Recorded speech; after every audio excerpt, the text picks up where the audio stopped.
മനുഷ്യർ നമുക്ക് നല്ല ദിവസം നേരുമ്പോൾ അത് നല്ല ദിവസമാക്കി തീർക്കുവാനായി അവർ ഒന്നും തന്നെ അതിനുവേണ്ടി പ്രവർത്തിക്കുന്നില്ല, അല്ലേ?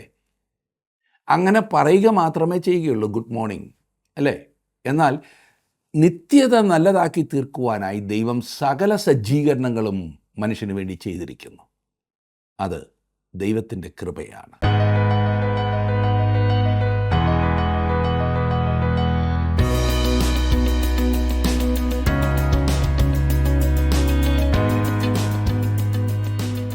ജീവസന്ദേശത്തിൻ്റെ ബൈബിൾ പഠന ക്ലാസ്സിലേക്ക് സ്വാഗതം. അപ്പോസ്തലനായ പൗലോസ് ഫിലിപ്പിയർക്ക് എഴുതിയ ലേഖനത്തിൻ്റെ പഠനമാണ് നമ്മൾ ഇന്നു മുതൽ ആരംഭിക്കുന്നത്. കാരാഗ്രഹത്തിൻ്റെ ഉള്ളറകളിലിരുന്നാണ് ഈ ലേഖനം എഴുതിയതെങ്കിലും വിശുദ്ധ പൗലോസിൻ്റെ ഹൃദയം നിറഞ്ഞ് ഒഴുകുന്ന വാക്കുകളാണ് നമുക്ക് ഈ ലേഖനത്തിൽ കാണുവാൻ കഴിയുന്നത്. തൻ്റെ സ്നേഹം, പ്രത്യാശ, വിശ്വാസം ഇവയെല്ലാം ഈ ലേഖനത്തിൽ തിക്കി നിറച്ചു വച്ചിരിക്കുന്നത് നമ്മൾക്ക് കാണാം. ക്രിസ്തുവിൻ്റെ അനുകാരിയായിരുന്ന വിശുദ്ധ പൗലോസിൻ്റെ ഈ ലേഖനത്തിൻ്റെ പഠനം നമ്മുടെ ക്രിസ്തീയ ജീവിതത്തിന് വലിയ മുതൽക്കൂട്ടാകുമെന്നുള്ളതിന് യാതൊരു സംശയവുമില്ല. ഫിലിപ്പിയർക്ക് എഴുതിയ ലേഖനത്തിൻ്റെ 1-ാം അധ്യായത്തിൻ്റെ 1-2 വാക്യങ്ങളോടെ നമുക്ക് ആരംഭിക്കാം.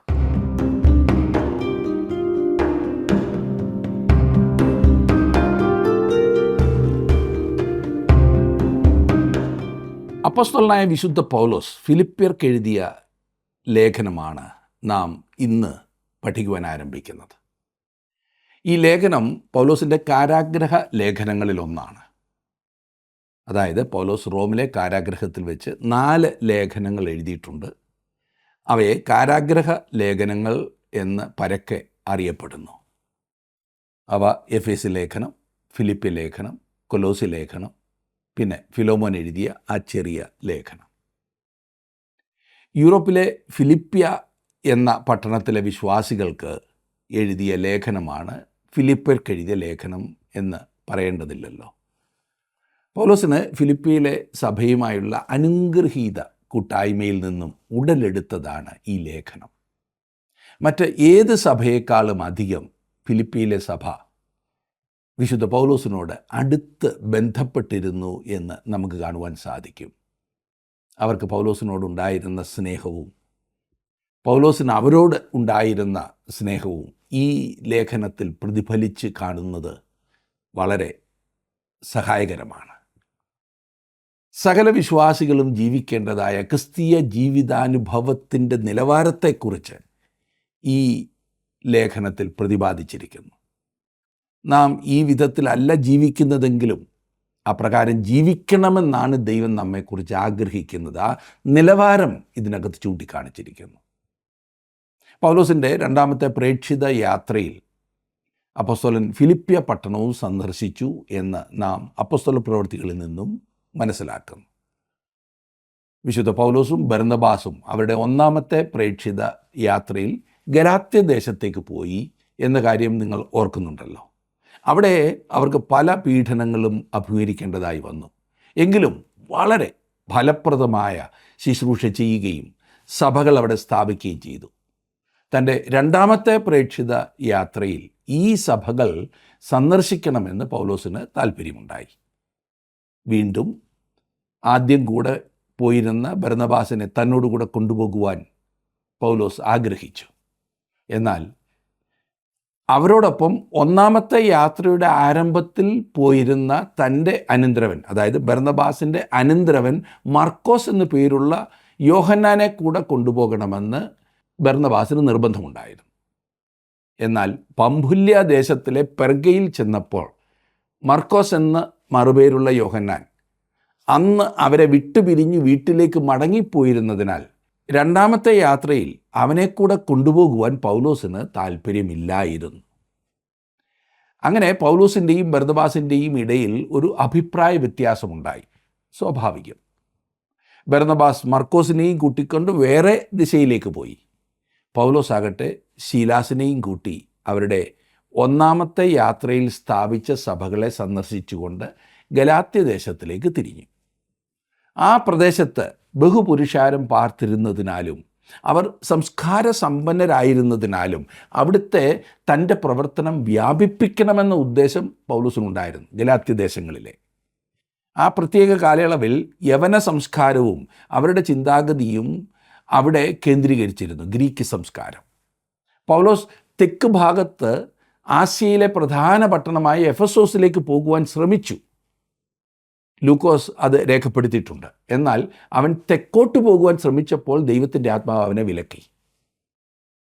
തെക്ക് ഭാഗത്തേക്ക് പോകുവാൻ കഴിയാതെ വന്നപ്പോൾ എന്നാൽ ഇനിയും വടക്കോട്ട് പോകാമെന്ന് അവൻ വിചാരിച്ചു. മിഥുനയ്ക്ക് പോകുവാൻ ശ്രമിച്ചു. എന്നാൽ യേശുവിൻ്റെ ആത്മാവോ അവരെ സമ്മതിച്ചില്ല എന്ന് അപ്പോസ്തലപ്രവൃത്തിയുടെ പുസ്തകം 16-ാം അധ്യായത്തിൻ്റെ 7-ാം വാക്യത്തിൽ നാം വായിക്കുന്നു. ഇപ്പോൾ പൗലോസിന് തെക്ക് ഭാഗത്തേക്കും വടക്ക് ഭാഗത്തേക്കും പോകുവാൻ കഴിയുകയില്ല. അവൻ കിഴക്ക് നിന്നാണ് വന്നത്. അതിനാൽ ഇനി പടിഞ്ഞാറോട്ട് പോകുക എന്ന ഒരേ വഴിയേ ഉണ്ടായിരുന്നുള്ളൂ. അങ്ങനെ പൗലോസ് പടിഞ്ഞാറ് ഭാഗത്ത് ത്രോവാസ് വരെ പോയി.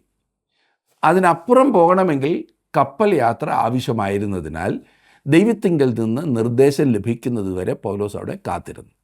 ഇവിടെ ഒരു വലിയ പാഠം പഠിക്കുവാനുണ്ട്. ദൈവം നമ്മെ പെട്ടെന്ന് നടത്തേണ്ടതാണെന്ന് നാം ചിലപ്പോൾ ചിന്തിക്കാറുണ്ട്. ഞാൻ ചിന്തിക്കുന്നതിന് മുൻപേ ദൈവം ചിന്തിച്ചെന്നെ അങ്ങ് നടത്തണം. എന്നാൽ ചിലപ്പോൾ കാത്തിരിക്കുവാൻ ദൈവം നമ്മെ അനുവദിക്കും, നിർബന്ധിക്കും.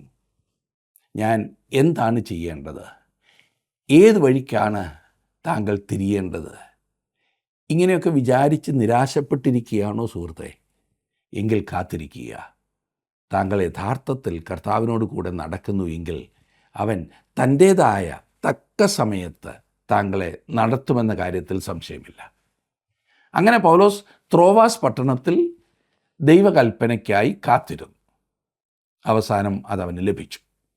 അപ്പോസ്തലപ്രവൃത്തികളുടെ പുസ്തകം 16-ാം അധ്യായത്തിൻ്റെ 9-10 വാക്യങ്ങളിൽ രേഖപ്പെടുത്തിയിരിക്കുന്നതായ മക്കദോന്യക്കാരനായ പുരുഷൻ്റെ ദർശനം പൗലോസിന് അവിടെ ലഭിച്ചു. നമുക്ക് ഈ പ്രത്യേക സംഭവത്തെ ബന്ധപ്പെടുത്തി വളരെയേറെ ചിന്തിക്കുവാൻ സാധിക്കും. പൗലോസും സഹയാത്രികരും ഒരു കപ്പലിൽ കയറി യൂറോപ്പ് ഭൂഖണ്ഡത്തിൽ എത്തിയതായി നാം കാണുന്നു. അങ്ങനെയാണ് സുവിശേഷം യൂറോപ്പിൽ ചെന്നത്. പൗലോസ് യൂറോപ്പിൽ ചെന്ന് ഫിലിപ്പിയിലാണ് ആദ്യം പ്രവർത്തനം ആരംഭിച്ചത്. അപ്പോസ്തലപ്രവൃത്തികളുടെ പുസ്തകം 16-ാം അധ്യായത്തിൻ്റെ 13 മുതൽ 15 വരെയുള്ള വാക്യങ്ങളിൽ നാം അത് കാണുന്നു. അവർ നദിക്കരയിൽ കൂടി വന്ന് പ്രാർത്ഥിക്കുന്നതായ സ്ത്രീകളുടെ കൂട്ടം കണ്ടിട്ട് അത് വലിയ പ്രാധാന്യമുള്ള കാര്യമല്ലെന്ന് ചിന്തിച്ചിരുന്ന അനേകം ആളുകൾ ഫിലിപ്പിയിലുണ്ടായിരുന്നു. എന്നാൽ ഏറ്റവും പ്രധാനപ്പെട്ട ഒരു സംഭവത്തിൻ്റെ മുഖാന്തിരമായി അത് തീർന്നു എന്ന് ഞാൻ പറയട്ടെ. പൗലോസിനെ യൂറോപ്പിലേക്ക് കൊണ്ടുവന്ന സംഗതിയുമായി ആ പ്രാർത്ഥനാ മീറ്റിങ്ങിന് കാര്യമായ പങ്കുണ്ട്. യൂറോപ്പിൽ ആദ്യമായി ക്രിസ്തുവിങ്കിലേക്ക് കടന്നു വന്നത് ലുദിയ ആയിരുന്നു. പൗലോസ് അപ്പോസ്തലൻ ഈ ലേഖനം എഴുതിയ ഫിലിപ്പിയിലെ സഭയുടെ ഒരു അംഗമായിരുന്നു ലുദിയ. ആ സഭയിലെ മറ്റ് ചില അംഗങ്ങളെക്കുറിച്ചും നമുക്ക് ചില കാര്യങ്ങൾ അറിയുവാൻ സാധിക്കുന്നുണ്ട്. അതിൽ പ്രധാനപ്പെട്ട ഒരു വ്യക്തി ഭൂതം ബാധിച്ചിരുന്ന ഒരു പെൺകുട്ടിയാണ്. അവളെ പൗലോസ് സൗഖ്യമാക്കി, ഭൂതത്തിൽ നിന്നും വിടുവിക്കപ്പെട്ടതായി നാം വായിക്കുന്നു. അതുപോലെ തന്നെ ഫിലിപ്പിയിലെ കാരാഗ്രഹ പ്രമാണിയും അവൻ്റെ കുടുംബവും ഈ സഭയുടെ അംഗങ്ങളായിരുന്നു. ഈ ഭൂതബാധിതയായിരുന്ന പെൺകുട്ടിയുടെ യജമാനന്മാരുടെ പ്രേരണയാൽ പൗലോസിനെയും ശീലാസിനെയും കാരാഗ്രഹത്തിൽ അടച്ചു എന്ന കാര്യം നാം ഭാഗത്ത് വായിക്കുന്നുണ്ടല്ലോ. അവരുടെ ആദായമാർഗം, അതായത് ഈ യജമാനന്മാരുടെ ആദായമാർഗം പോയി എന്ന് കണ്ടിട്ടാണ് അവർ അപ്രകാരം ചെയ്തത്. പൗലോസിൻ്റെയും ശീലാസിൻ്റെയും കാര്യത്തിൽ ദൈവം അത്ഭുതകരമായ രീതിയിൽ പ്രവർത്തിക്കുകയും കാരാഗ്രഹ പ്രമാണി ക്രിസ്തുവിനെ അറിയുവാൻ ഇടയാകുകയും ചെയ്തു. അപ്പോസ്തലപ്രവൃത്തികളുടെ പുസ്തകം 16-ാം അധ്യായത്തിൻ്റെ 30, 31 പിന്നെ 34 വാക്യങ്ങളിൽ ഈ സംഭവങ്ങളെല്ലാം നാം കാണുന്നുണ്ട്. നമുക്കറിവില്ലാത്ത മറ്റംഗങ്ങളും ഫിലിപ്പിയിലെ ഈ സഭയിൽ ഉണ്ടായിരുന്നു എന്ന കാര്യത്തിൽ സംശയമില്ല. അവർ അപ്പോസ്തലനായ പൗലോസിനോടും വളരെ അടുത്ത ബന്ധം പുലർത്തിയിരുന്നവരാണ്. അവർ അവൻ്റെ പ്രേക്ഷിത യാത്രയിൽ അവരെ അനുഗമിക്കുകയും അവന് ശുശ്രൂഷ ചെയ്യുകയും ഒക്കെ ചെയ്തിരുന്നു. എന്നാൽ യെരുശലേമിൽ വെച്ച് പൗലോസ് അറസ്റ്റ് ചെയ്യപ്പെട്ടപ്പോൾ 2 വർഷക്കാലത്തേക്ക് ഈ ഫിലിപ്പിയിലെ സഭയ്ക്ക് പൗലോസിനെക്കുറിച്ച് യാതൊരു വിവരവും ഇല്ലായിരുന്നു, ഒരു അറിവും ലഭിച്ചിരുന്നില്ല. അവൻ എവിടെയായിരിക്കുന്നു എന്ന് അവർക്കറിയില്ലായിരുന്നു. അവസാനം പൗലോസ് റോമിലെ കാരാഗൃഹത്തിലാണെന്ന വസ്തുത അവർ കേട്ടു. ഈ പ്രിയപ്പെട്ടവരുടെ ഹൃദയം പൗലോസിലേക്ക് ചായുകയും ഉടൻ തന്നെ അവർ അവരുടെ ശുശ്രൂഷകനായ എപ്പഫ്രാദിത്തോസിനെ പൗലോസിൻ്റെ ആവശ്യങ്ങൾക്ക് ഉപകരിക്കുവാനുള്ള ഒരു കാഴ്ചയുമായി, ഒരു സമ്മാനവുമായി അയക്കുകയും ചെയ്തു. ഫിലിപ്പിയിലെ പ്രിയപ്പെട്ടവരുടെ ഔദാര്യത്തിന് നന്ദി പറഞ്ഞുകൊണ്ടും അവരോട് തനിക്കുള്ള സ്നേഹം പ്രകടിപ്പിക്കുന്നതിന് വേണ്ടിയുമാണ് പൗലോസ് ഈ കത്ത്, അതായത് ഫിലിപ്പി ലേഖനം എഴുതിയത്.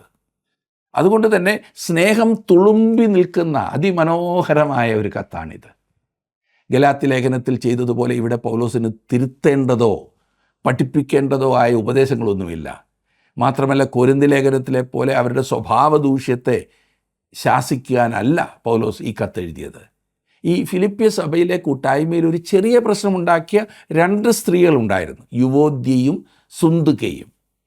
ഈ ലേഖനത്തിൻ്റെ അവസാന ഭാഗത്ത് ഈ സ്ത്രീകളെ ഉപദേശിക്കുന്നതായി കാണുന്നുണ്ട്. എന്നാൽ അത് വലിയ കുഴപ്പം പിടിച്ച ഒരു പ്രശ്നം പോലെ പൗലോസ് പറയുന്നുമില്ല. ക്രിസ്തീയ അനുഭവത്തിൻ്റെ അതിമഹത്തായ ലേഖനമാണ് ഫിലിപ്പിയിലെ വിശ്വാസികൾക്ക് വിശുദ്ധ പൗലോസ് എഴുതിയത്.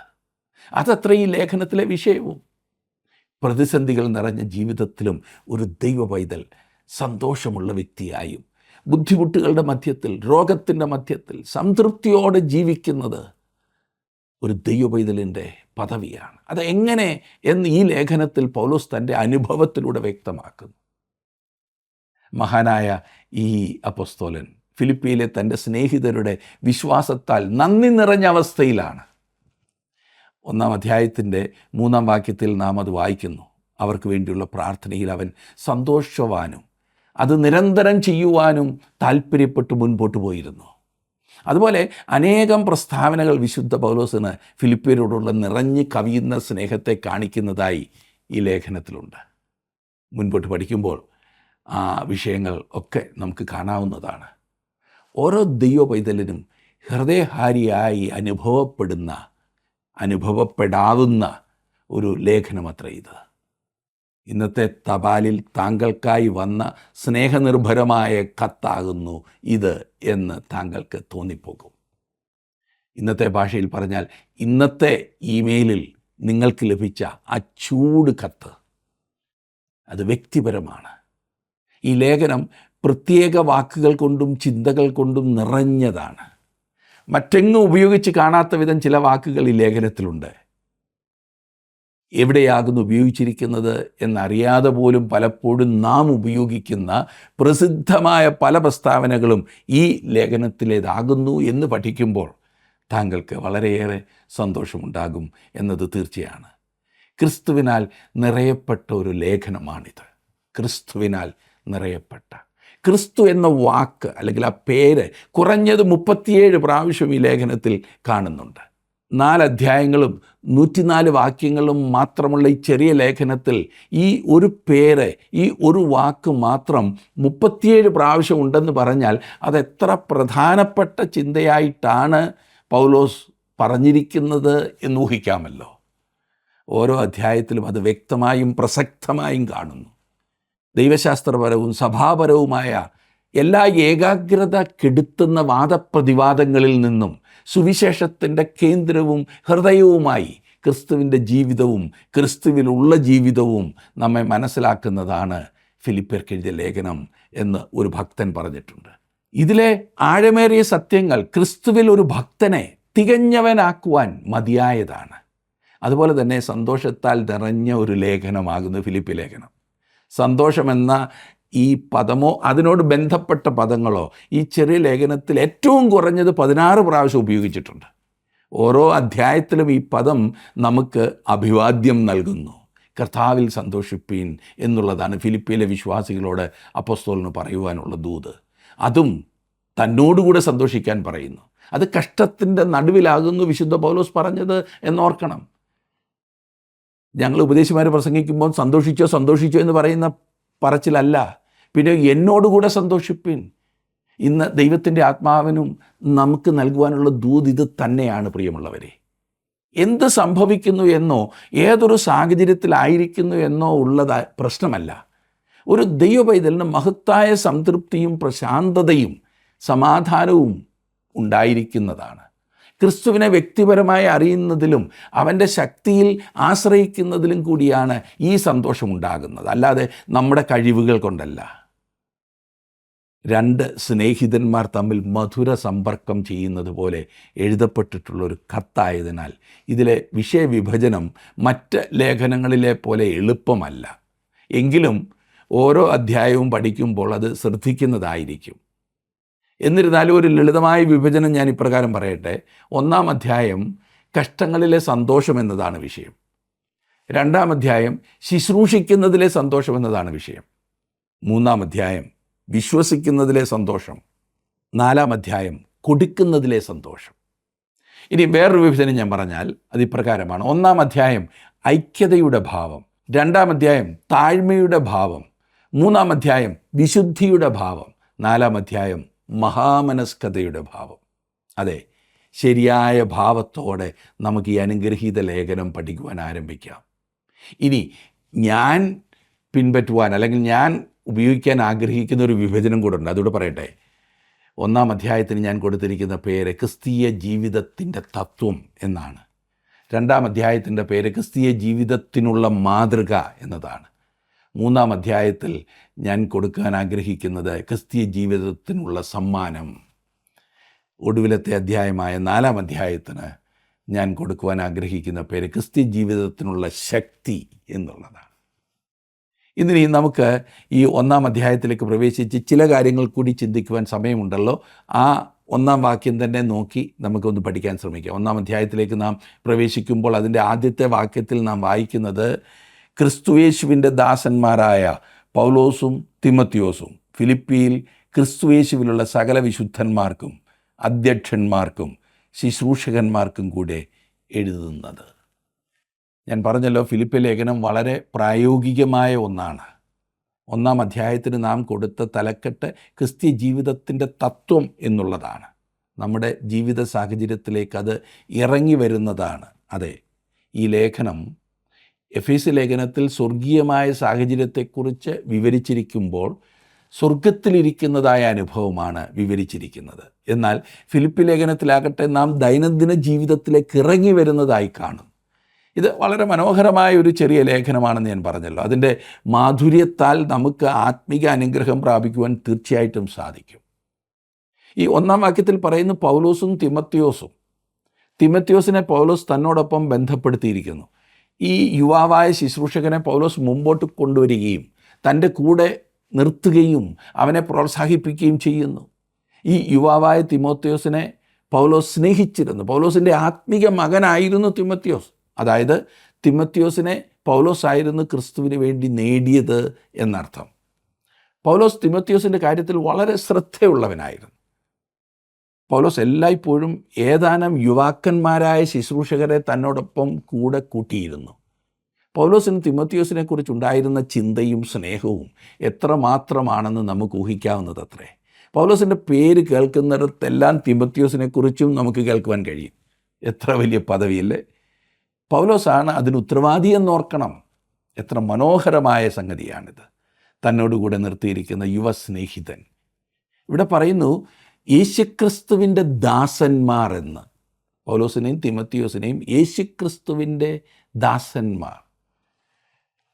അതെ, ദാസന്മാർ എന്ന വാക്കിൻ്റെ യഥാർത്ഥ അർത്ഥം അടിമകൾ എന്നാണ്. അടിമകൾ. ഇന്ന് അടിമകൾ എന്ന് പറഞ്ഞാൽ നമുക്ക് അത്രയും മനസ്സിലാകില്ല. എന്നാൽ ഇത് എഴുതുന്ന സമയത്ത് അടിമകളെന്ന് പറയുന്നത് അവർക്കെല്ലാം അറിയാവുന്ന ഒരു യാഥാർത്ഥ്യമായിരുന്നു. കാരണം റോമൻ സാമ്രാജ്യത്തിൽ പകുതി ആളുകൾ അടിമകളായിരുന്നു. പൗലോസ് തൻ്റെ അപ്പസ്തോലത്വത്തെ സാധൂകരിക്കുകയാണ് ഗലാത്യ ലേഖനത്തിൽ ചെയ്തത്. അതിനാൽ ഗലാത്യ ലേഖനം ആരംഭിച്ചിരിക്കുന്നത് അപ്പസ്തോലനായ പൗലോസ് എന്ന് തന്നെ പരിചയപ്പെടുത്തിക്കൊണ്ടാണ്. കൊരിന്ത്യ ലേഖനം എഴുതുമ്പോഴും അത് തന്നെയാണ് പൗലോസ് ചെയ്തത്. അപ്പസ്തോലൻ, അതായിരുന്നു അവിടുത്തെ വിഷയം. തൻ്റെ അപ്പസ്തോലത്വത്തെക്കുറിച്ച് പ്രസ്താവിക്കുകയും അതിനെ ന്യായീകരിക്കുകയും ചെയ്യേണ്ടത് അവിടെ ആവശ്യമായിരുന്നു. തൻ്റെ അപ്പസ്തോലത്വം മനുഷ്യരിൽ നിന്നല്ല മനുഷ്യനാലുമല്ല ലഭിച്ചത് എന്ന് അവർ അറിയണമെന്നതായിരുന്നു പൗലോസിൻ്റെ ഉദ്ദേശം. എന്നാൽ ഫിലിപ്പിയിലെ വിശ്വാസികളുടെ മുൻപിൽ തൻ്റെ പദവി തെളിയിക്കേണ്ട ആവശ്യം പൗലോസിനില്ലായിരുന്നു. അവർ പൗലോസിനെ സ്നേഹിക്കുകയും അവൻ്റെ അപ്പസ്തോലത്വത്തെ അംഗീകരിക്കുകയും ചെയ്തു. അവരെല്ലാവരും പൗലോസിനാൽ ക്രിസ്തുവിങ്കിലേക്ക് ആകർഷിക്കപ്പെട്ടവരായിരുന്നു. അതിനാൽ പൗലോസ് താഴ്മയോടെ, വളരെ താഴ്മയോടെ തന്നെ പരിചയപ്പെടുത്തിക്കൊണ്ട് ക്രിസ്തുയേശുവിൻ്റെ അടിമയായ പൗലോസും തിമോത്തിയോസും എന്ന സ്ഥാനമാകുന്നു എടുക്കുന്നത്. ഫിലിപ്പിയിൽ ക്രിസ്തുയേശുവിലുള്ള സകല വിശുദ്ധന്മാർക്കും എന്ന് നമ്മൾ വായിക്കുന്നു. ഫിലിപ്പിയിലെ സഭയിലുള്ള ഏതെങ്കിലും ഒരു പ്രത്യേക വ്യക്തിക്കല്ല പൗലോസ് എഴുതുന്നത്. ഫിലിപ്പിയിൽ ക്രിസ്തുയേശുവിനുള്ള സകല വിശുദ്ധന്മാർക്കുമാകുന്നു. മനുഷ്യകുലത്തെ 2 വിഭാഗമായി തിരിക്കാവുന്നതത്രേ: വിശുദ്ധരും വിശുദ്ധരല്ലാത്തവരും, അല്ലെങ്കിൽ അശുദ്ധരും. ക്രിസ്തുവിലുള്ള വിശ്വാസികളാണ് വിശുദ്ധർ. അവരുടെ പെരുമാറ്റത്തിലല്ല, സ്വഭാവത്തിലല്ല, ക്രിസ്തുവിലുള്ള അവരുടെ പദവിയാണ് അവരെ വിശുദ്ധരാക്കുന്നത്, പൊസിഷൻ. വിശുദ്ധർ എന്നാൽ ദൈവത്തിനു വേണ്ടി വേർതിരിക്കപ്പെട്ടവർ എന്നാണ് അർത്ഥം. വിശുദ്ധമായതെന്തും, ബൈബിളിൻ പ്രകാരം വിശുദ്ധമായതെന്തും ദൈവ ഉപയോഗത്തിനായി വേർതിരിക്കപ്പെട്ടതാണ്. ഉദാഹരണത്തിന് സമാഗമന കൂടാരത്തിലെ പഴയ പാത്രങ്ങളും ചട്ടുകങ്ങളും ചട്ടികളും കലങ്ങളും എല്ലാം വിശുദ്ധ ഉപകരണങ്ങൾ എന്നാണ് വിളിക്കപ്പെട്ടിരുന്നത്. അവ കാഴ്ചയ്ക്ക് വിശുദ്ധമായി തോന്നുമായിരുന്നില്ല, ചളുങ്ങിയതും പൊട്ടിയതും ഒക്കെ ആയിരുന്നിരിക്കും, എന്നാൽ അവ വിശുദ്ധ ഉപകരണങ്ങൾ ആയിരുന്നു. ദൈവാലയത്തിലെ ഉപയോഗത്തിനായി വേർതിരിക്കപ്പെട്ടവ ആയിരുന്നതിനാലാണ് അവ വിശുദ്ധമായി തീർന്നിരിക്കുന്നത്. ഏതൊരു ദൈവ പൈതലിൻ്റെയും പദവി അതായിരിക്കേണ്ടതാണ്. നാം ദൈവത്തിൻ്റെ ഉപയോഗത്തിനായി വേർതിരിക്കപ്പെട്ടവരാണ്. എന്നെ ശ്രദ്ധിക്കുന്ന പ്രിയ സുഹൃത്തേ, താങ്കൾ ഒരു വിശുദ്ധൻ ആണോ? അല്ലെങ്കിൽ തീർച്ചയായിട്ടും ഒരു അശുദ്ധനാണ്. ദൈവത്തിന് ഒരിക്കലും അശുദ്ധരെ അംഗീകരിക്കാൻ സാധിക്കില്ല. ക്രിസ്തുവിലുള്ള വിശുദ്ധന്മാർ എന്നാണ് വായിച്ചത്. രക്ഷിക്കപ്പെടുക എന്നതിൻ്റെ അർത്ഥം എന്താണ്? ക്രിസ്തു യേശുവിൽ ആയിത്തീരുക, ഇൻ ക്രൈസ്റ്റ് എന്നാണ് അതിൻ്റെ അർത്ഥം. നിങ്ങൾ കർത്താവായ യേശു ക്രിസ്തുവിൽ ആശ്രയം വയ്ക്കുമ്പോൾ നിങ്ങളിൽ വസിക്കുവാനായി ദൈവത്തിൻ്റെ പരിശുദ്ധാത്മാവ് കടന്നു വരും. ക്രിസ്തുവിൻ്റെ ശരീരത്തോട് പരിശുദ്ധാത്മാവ് നിങ്ങളെ സ്നാനം കഴിപ്പിക്കും, അതായത് താതാത്മ്യപ്പെടുത്തും, ഒന്നാക്കി തീർക്കും, ഏകീഭവിപ്പിക്കും. ദൈവത്തിൻ്റെ ആത്മാവിനാലാണ് നിങ്ങൾ ക്രിസ്തു യേശുവിലായിത്തീരുന്നത്. ഈ വിശുദ്ധന്മാർ ക്രിസ്തു യേശുവിൽ ഉള്ളവരായിരുന്നു, എന്നാൽ അവർ ഫിലിപ്പിയിലാണ് പാർത്തിരുന്നത്. നിങ്ങൾ എവിടെ പാർക്കുന്നു എന്നതല്ല പ്രധാനപ്പെട്ടത്, ക്രിസ്തുവിലായി തീരുക എന്നതാണ് ഏറ്റവും പ്രധാനപ്പെട്ട സംഗതി. അതായത് സ്ഥലം പ്രധാനപ്പെട്ടതല്ല എന്നതാണ് അർത്ഥം. രക്ഷിക്കപ്പെടുക എന്നാൽ എന്താണ് അർത്ഥമാക്കുന്നത്? ക്രിസ്തുവിലായി തീരുക എന്നതാണ്. വിശദമാക്കുവാൻ ദൈവത്തിൻ്റെ ആത്മാവ് തിരഞ്ഞെടുത്തിരിക്കുന്ന വാക്കതത്രേ, ക്രിസ്തുവിൽ ആയിത്തീരുക. എങ്ങനെ നിങ്ങൾക്ക് ക്രിസ്തുവിലായിത്തീരുവാൻ കഴിയും? നിങ്ങൾ ക്രിസ്തുവിനെ നിങ്ങളുടെ രക്ഷകനായി സ്വീകരിക്കുമ്പോൾ ക്രിസ്തുവിലായിത്തീരുന്നു. പിന്നെ പറയുന്നത് അധ്യക്ഷന്മാർക്കും ശുശ്രൂഷകന്മാർക്കും എന്ന്. സ്ഥാനികളുള്ള ഒരു പ്രാദേശിക സഭയ്ക്കാണ് പൗലോസ് എഴുതുന്നത്. അധ്യക്ഷൻ അഥവാ ബിഷപ്പ്, അവിടെ ഉപയോഗിച്ചിരിക്കുന്ന പദം ബിഷപ്പ് എന്നതിൻ്റെ അർത്ഥം മേൽവിചാരകൻ, ഓവർസിയർ അഥവാ ഇടയൻ എന്നൊക്കെ വേണമെങ്കിൽ പറയാം. മേൽവിചാരകൻ. അധ്യക്ഷൻ അല്ലെങ്കിൽ ബിഷപ്പ് വാസ്തവത്തിൽ ഒരു സ്ഥാനത്തെയാണ് സൂചിപ്പിക്കുന്നത്.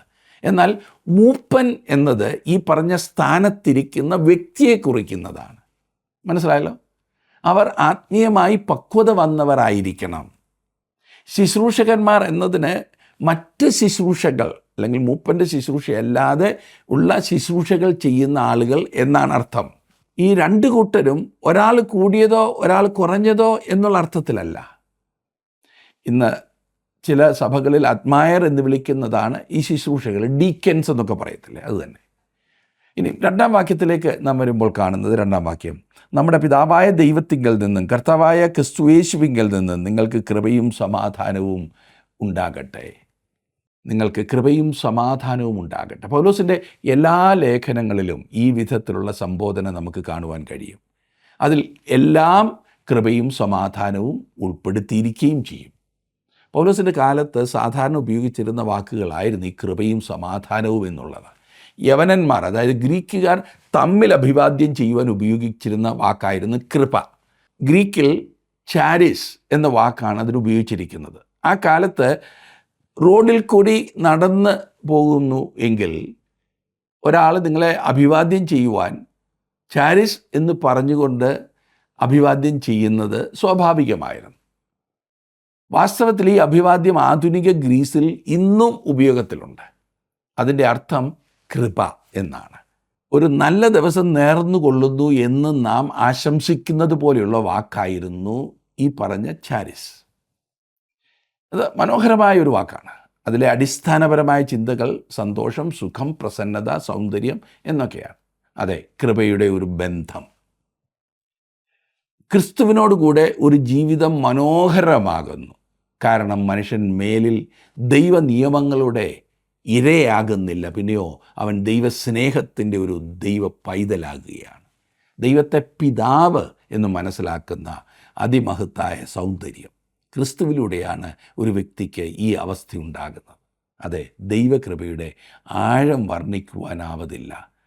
നല്ല ഒരു നിത്യത ഉണ്ടാകട്ടെ എന്നാണ് ദൈവം നിങ്ങളോട് പറയുന്നത്. മനുഷ്യർ നമുക്ക് നല്ല ദിവസം നേരുമ്പോൾ അത് നല്ല ദിവസമാക്കി തീർക്കുവാനായി അവർക്കൊന്നും തന്നെ ചെയ്യുവാൻ സാധിക്കില്ല. അങ്ങനെ പറയുക മാത്രമേ ചെയ്യുകയുള്ളൂ. എന്നാൽ നിത്യത നല്ലതാക്കി തീർക്കുവാനായി ദൈവം സകല സജ്ജീകരണങ്ങളും ചെയ്തു കഴിഞ്ഞു. അത് ദൈവത്തിൻ്റെ കൃപയാണ്. കൃപയോടൊപ്പം എല്ലായ്പ്പോഴും സമാധാനവും ഉണ്ടാകുന്നതായി കാണാം. സമാധാനം കൃപയ്ക്ക് മുമ്പായിട്ടൊരിക്കലും പറഞ്ഞിട്ടില്ല. ചാരിസ് എന്ന വാക്ക് യവന സംസ്കാരത്തിൽ നിന്നാണ് വരുന്നതെങ്കിൽ സമാധാനം അഥവാ ശാലോം എന്ന വാക്ക് മതപരമായ ലോകത്ത് നിന്നാണ് ലഭിക്കുന്നത്. എബ്രായ രീതിയിലുള്ള അഭിവാദ്യ വാക്കായിരുന്നു ശാലോം എന്നത്. യെരുശലേം എന്നതിൻ്റെ അർത്ഥം സമാധാനത്തിൻ്റെ പട്ടണം എന്നാണ്. അതായത് ജെറു ശലോം, സമാധാനത്തിൻ്റെ പട്ടണം. എന്നാൽ യെരുശലേം ഒരിക്കലും സമാധാനത്തിൻ്റെ പട്ടണമായിരുന്നിട്ടില്ല. അത് യുദ്ധത്തിൻ്റെ പട്ടണമായിട്ടാണ് ഇരുന്നിട്ടുള്ളത്. ഇപ്പോഴാകട്ടെ അത് ലോകമാകുന്ന ജഡത്തിലൊരു മുള്ളായി തീർന്നിരിക്കുകയാണ്. സമാധാന പ്രഭു ഭരണം ഏറ്റെടുക്കുന്നത് വരെ യെരുശലേമിൽ നിന്ന് മാത്രമല്ല ലോകത്തെങ്കും സമാധാനം ഉണ്ടായിരിക്കുകയില്ല. ദൈവത്തിൻ്റെ കൃപ മുഖാന്തരം ഒരു ക്രിസ്തു വിശ്വാസിക്ക് ആ സമാധാനം ലഭ്യമാകുന്നു.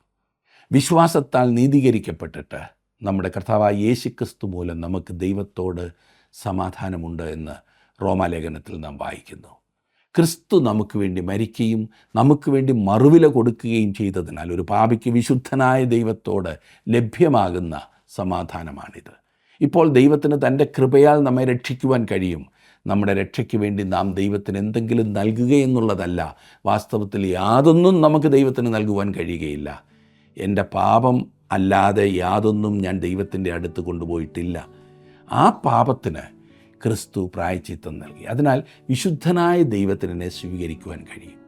എന്നെ ശ്രദ്ധിക്കുന്ന പ്രിയ സുഹൃത്തെ, താങ്കളുടെ ജീവിതത്തിൽ ഈ ദൈവത്തെ അനുഭവിച്ചറിയുവാൻ, ആ കൃപയും സമാധാനവും പ്രാപിക്കുവാൻ താങ്കൾക്ക് കഴിഞ്ഞിട്ടുണ്ടോ? അതിനായി ദൈവം താങ്കളെ സഹായിക്കട്ടെ, അനുഗ്രഹിക്കട്ടെ. വിശുദ്ധ പൗലോസ് സുവിശേഷം പ്രസംഗിച്ച് ക്രിസ്തുവിലേക്ക് നയിച്ചവരായ വിശ്വാസികളെ താൻ നൊന്ത് പ്രസവിച്ച കുഞ്ഞുങ്ങളെപ്പോലെ തൻ്റെ ഹൃദയത്തിൽ വഹിച്ചിരിക്കുന്നത് ആണ് നമ്മളിവിടെ കാണുന്നത്. ഫിലിപ്പിയിലെ ഒരു നദിക്കരയിൽ നിന്നാരംഭിച്ച ദൈവപ്രവൃത്തി ഇന്നൊരു പ്രാദേശിക സഭയായി രൂപാന്തരം പ്രാപിച്ചിരിക്കുകയാണ്. ഇവിടെ ദൈവം ഹൃദയം തുറന്ന ലുദിയ എന്ന സ്ത്രീ തൻ്റെ ഭവനം കർത്താവിന് വേണ്ടി തുറന്നുകൊടുത്ത് ആരംഭിച്ച ദൈവപ്രവൃത്തി ഒരു ഭൂഖണ്ഡം മുഴുവൻ വ്യാപിക്കുന്നതാണ് അപ്പോസ്തല പ്രവൃത്തികളിൽ നാം കാണുന്നത്. ഈ പുസ്തകം നിങ്ങൾ ശ്രദ്ധയോടെ വായിച്ചാട്ടെ. തുടർന്നുള്ള ദിവസങ്ങളിലെ പഠനങ്ങളിൽ പങ്കെടുക്കുകയും നിങ്ങളുടെ പരിചയക്കാരെ അതിനുവേണ്ടി ഉത്സാഹിപ്പിക്കുകയും ചെയ്താട്ടെ. ഈ പഠനം മൂലം അനേകരുടെ ഹൃദയം ദൈവം തുറക്കുമെന്ന് ഞങ്ങൾ വിശ്വസിക്കുന്നു. ദൈവം തൻ്റെ സമാധാനത്താലും സന്തോഷത്താലും നിങ്ങളുടെ ഹൃദയങ്ങളെ നിറയ്ക്കട്ടെ.